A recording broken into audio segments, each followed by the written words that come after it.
가상자산거래소 연착륙 화이팅!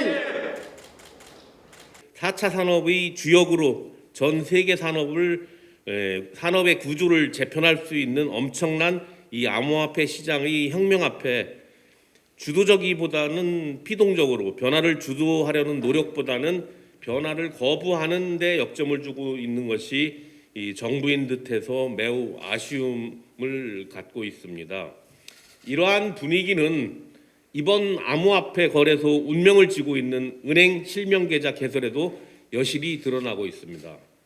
전 금융위 수장은 암호화폐가 제도권으로 접근하지 말았으면 좋겠다고 말을 하고 있었고, 은행들은 이러한 금융위 눈치를 보면서 면책 규정을 마련해 주지 않으면 실명 계좌 신규 발급이나 연장은 어렵다는 입장을 내놓고 암호화폐 시장 발전에 발목을 잡고 있습니다.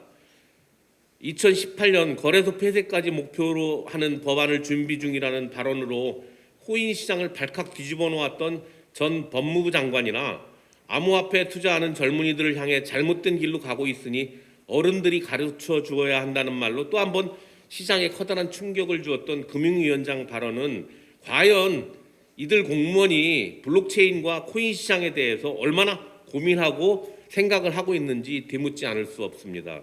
물론 아직 성숙하지 않은 산업이나 미흡한 부분들이 있고 보완해야 할 부분들이 많이 있고 문제들도 많이 산적하고 있습니다.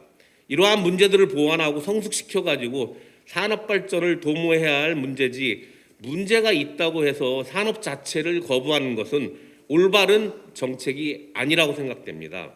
잘못된 행정으로 다수의 투자자와 소비자들에게 재산상의 손실을 가하는 정부의 태도도 더욱 잘못이 크다고 할 것입니다.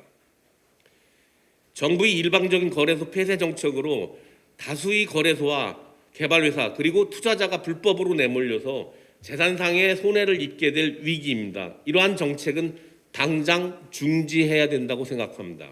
ISMS 인증을 받았거나 받을 것으로 예상이 되는, 그런데 실제로 조사를 해보니까 ISMS 인증 받은 곳이 주로 이제 타겟이 됐습니다. 그 다음에 코인마켓캡에 등재가 됐는데 그냥 등재만 돼 있으면 제가 159개, 그리고 그 시가총액이 12.7조 원입니다. 그 다음에 원화 거래 비중이 80% 이상인 이런 코인을 추리면 그게 112개 코인이고 그 시가총액이 약 9조 원이 됩니다. 그래서 사실은 우리가 이 발표를 좀 일찍 했다고 그러면 피해 금액이 그 9조 원 정도가 예상이 됐었습니다. 그런데 그 이후에 업비트가 신고를 했습니다. 그래서 업비트에 올라가 있는 코인들은 그렇다고 그러면 이 피해를 입지 않을 것이다, 이렇게 생각을 해서 거기를 뺐고요. 또 이제 어저께 업비트 이제 어저께 아시는 것처럼 빗썸, 코인원, 코빗이 신고를 할 수 있는 여건이 형성이 돼 있다고 그래서 또 거기까지 빼면 6조 정도는 이제 피해를 입지 않을 거라고 생각을 합니다. 그러면 그 나머지가 문제인데, 그 나머지 그 거래소에 올라가 있는 그 코인 숫자가 42개고 그리고 그 피해 금액이 약 3조가 될 것이다, 이렇게 이제 생각을 합니다. 그 한국은 어떻게 보면 그런 시장에서의 위험성을 많이 그 제거하고 그랬음에도 불구하고 거래소 수를 이렇게 적게 허용을 한다고 하는 것은 좀 문제가 있다.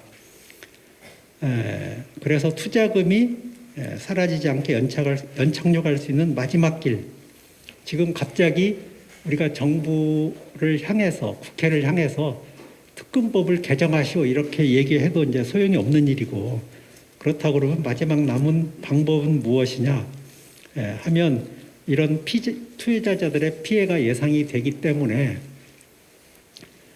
일본처럼 적정한 수의 거래소 신고를 수리해서 독과점의 피해를 막고 경쟁을 통해서 더 나은 서비스를 제공하게 하는 길이 남아 있다. 이게 정부가 할 수 있는 마지막 길이다.